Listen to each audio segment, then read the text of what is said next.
to Shadow Home Secretary Yvette Cooper. Yvette Cooper, this issue around policing is one that transcends party politics, doesn't it? Because if we look at the report into Wayne Couzens, his behaviour goes back years and years and years across Conservative, across Labour governments. Why do you think it is that the Home Office has repeatedly failed to improve policing? Well, I think the report, and it is a really disturbing report, has found serious failings still on both vetting and on tackling indecent exposure, some of these really important women's safety issues.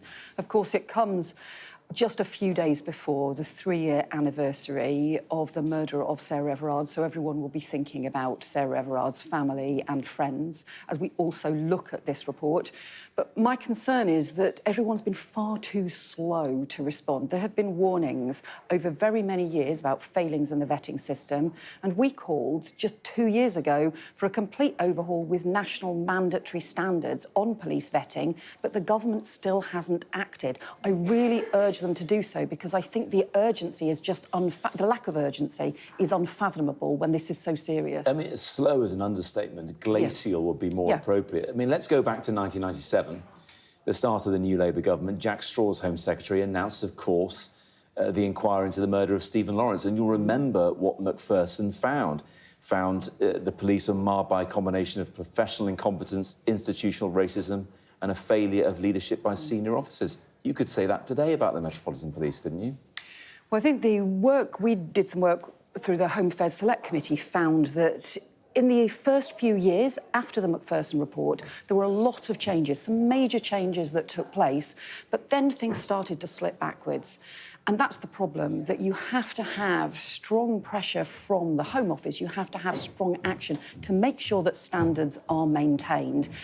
For these issues that we've seen in this report today, that means having a national framework around vetting, but it also means taking seriously some of these awful crimes, like indecent exposure, that can escalate. They can get worse and worse.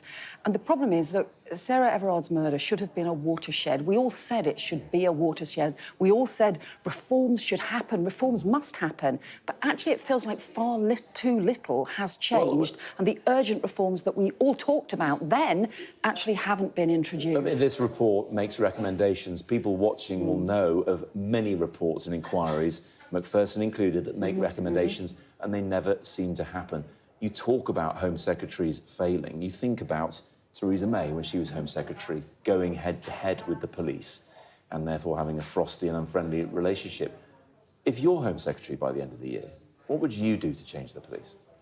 So, first of all, we have to have proper national vetting standards, mandatory standards for all forces. No opting in or out, all forces have to reach them. They have to be much stronger than the vetting standards in place at the moment. That must include the pursuit of any evidence around historic domestic abuse or sexual abuse or offences, because a lot of the time that isn't happening sufficiently. Secondly, we have to make sure that the misconduct rules change, including automatic suspension for officers who are being investigated, not just when they're charged, which is what the Home Secretary said, but when they're just being investigated for concerns around, again, domestic abuse or sexual offences. I think a lot of police forces want these changes. I think a lot of police officers across the country who are doing a good job also want to see these changes because, frankly, their work is being undermined if standards aren't maintained across the whole of policing. And also, the other thing I would do is a complete overhaul around the response to violence against women and girls. It's still not good enough, and we've been saying the same things for decades about the reforms that are needed. Well, only around a third of police officers are women. I mean, that's a failure, isn't it? We do need more women coming into policing. There are some forces that, in their most recent recruitment, have now got half of the new recruits are women. So some of that, a lot of forces are doing work on, but we need to go much further.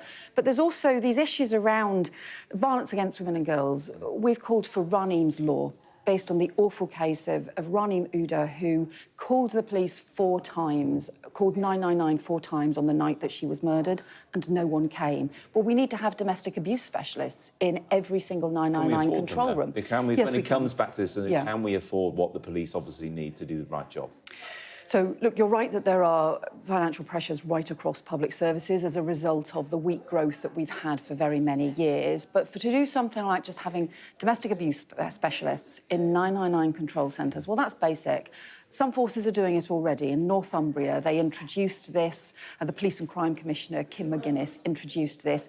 All forces should be doing that, and that is something that I think would make a difference. Look, you've got a lot of reading to do as Shadow Home Secretary, because David Neal has brought out his recommendations, the border chief, and they are pretty damning when it comes to the data that he relies on when it comes to monitoring immigration. What's your response to that? That's really damning. Well, the Home Office seems to have just suddenly dumped all of these reports out at 4:30 on a Thursday afternoon at a time when there are also these other really important Home Office reports today. I think they're trying to hide things. I think they've been trying to sit on these reports for very many months and now just suddenly release them.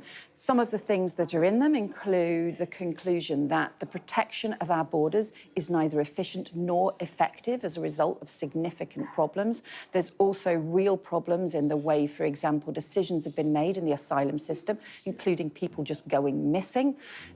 Serious problems and chaotic problems in the way that Conservative Home Office has been run after 14 years of the Conservatives in power. I just think it's not good enough. Yeah, Number 10 said they wanted to publish them having done due diligence and after the Couzens report as well. That is their response. Yvette Cooper, thanks very much indeed for now. We'll have more later in the programme on that David Neal report.